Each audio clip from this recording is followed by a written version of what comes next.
shirweynahan uu furay madaxweyne ku-xigeenka Jamhuuriyadda Soomaaliland Mudane Cabdiraxmaan Cabdilaahi Ismaaciil Saylici ayaa waxa uu salka ku hayay isla markaasina ku saabsanaa dib u eegidda cadaaladda Jamhuuriyadda Soomaaliland iyo jeelasha dalka waxaana kulankaasi ka qayb galay mas'uuliyiin kala duwan oo ka tirsan xukuumadda Soomaaliland hay'adaha qaramada midoobay iyo sidoo kale hay'adaha ku taxalluqa dhinaca cadaaladda iyo sidoo kale mas'uuliyiin lagu casumay kulankaasi si ay fikirkooda uga dhiibtaan isla markaasina ay wax ugu soo kordhiyaan hanaanka ugu habboon ee dib u eegid loogu sameyn karo cadaaladda Jamhuuriyadda Soomaaliland iyo sidoo kale jeelasha dalka Jamhuuriyadda Soomaaliland kulankaasi ayaa waxa ka hadlay mas'uuliyiin kala duwan oo ugu horeeya agaasimaha guud ee wasaaradda cadaaladda Soomaaliland Jaamac Cabdiraxmaan Dilood taliye ku-xigeenka ciidanka asluubta Soomaaliland Cali Xasan Cawad xiriiryaha guud ee qaranka Jamhuuriyadda Soomaaliland Xasan Axmed Aadan xildhibaan Iidla Zahal oo kamid ah xildhibaanada golaha guurtida Soomaaliland wasiir ku-xigeenka wasaaradda arrimaha gudaha Soomaaliland Mudane Maxamed Muuse Diri oo dhamaantood munaasabadaasi ka hadlay lagu furay shirweynaha dib u eegidda cadaaladda Soomaaliland ayaa waxa ay ka warrameen maraaxilkii kala duwanaa ee soo martay cadaaladda Soomaaliland iyo sidoo kale waxyaabaha ay hirgeliyeen xukuumadihii kala duwanaa ee dalka soo maray iyagoo ka warramay ahmiyadda ay cadaaladdu leedahay guud ahaan qaranka iyo ummadda Soomaaliland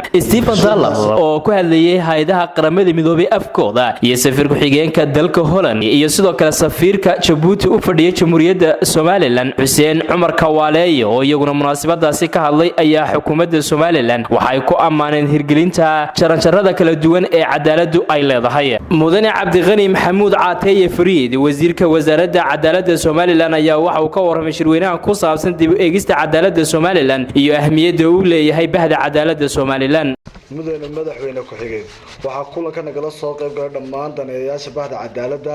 waan uga mahad celinaynaa sida fiican ay noo soo ajiibeen mudane madaxweyne ku-xigeen waxaanu ka soo baxnay 5 sano oo dib u habeyn cadaaladeed oo hormuud u ahayd wasaaradda cadaaladda waxaana garowsanay in waxqabad iyo horumar la taaban karo ee laga gaaray qorshihii hore dib u habeynta cadaaladda taasoo nagu dhalisay in aanu hadda dib u diyaarino siyaasad cusub oo lagu hagi doono cadaaladda 3 sano ee soo socota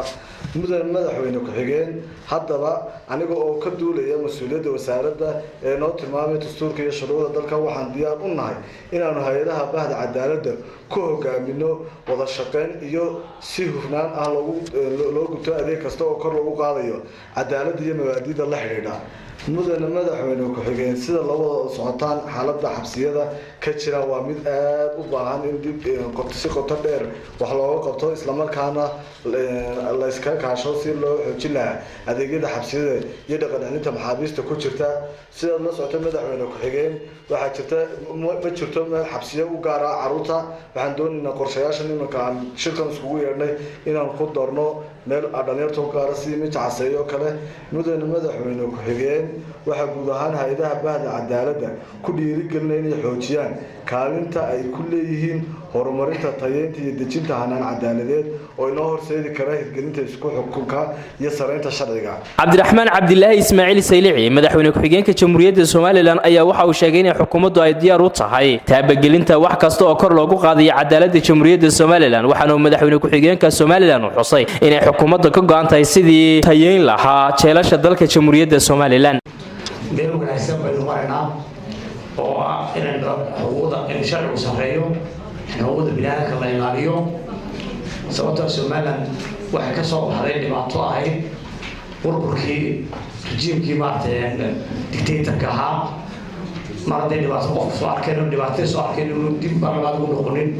waxaa maanta Soomaaliya yaalayna maanta jeelasha Soomaaliland iyo saldhigyada wax la dacati ama in la toojargareeyo dadka ayna jirin taasina waxay tusinaysaa dimuqraadiyadda aynu qaadanay kow waxaynu maanta u fadhinaa inaynu ka hadalno waxay noogu dhibta badanay maanta qodobkii noogu weyne waxa weeye waa corruption ama jeelasha runtii kolkaan aragnay culayska jira oo jeelashii la dhisay waqtigii hore magaalooyinkiina aad u koreen dadkiina aad u bateen waxaan ku dadaalay inaan resourcekii xukuumadda la geliyo oo jeelkii burcaynka uu dhammaad loo yahay boormaysa uu socdo uliisu wax badan loo kordhiyay jeelkii Mandheera dadaan intaan sameyn karna waa samaynay gacantii kale maartay yoontiro iyadoo meesha ku jirto waxaan maanta u baahanay runtii annaguna cidla fadhiyaynin oo sidii sanadihii horena kasoo gudubno maanta aan horumarka qaybta ka qaadanayno waxaan u baahannahay in hay'adaha ay runtii nala tayeeyaan waa kow cadaaladdu iyo in shaqeeyo sharcigu iyo kala maartay waxay ka bilaabataa saldhigyada kasoo bilaabantay iyo booliska Somaliland runtii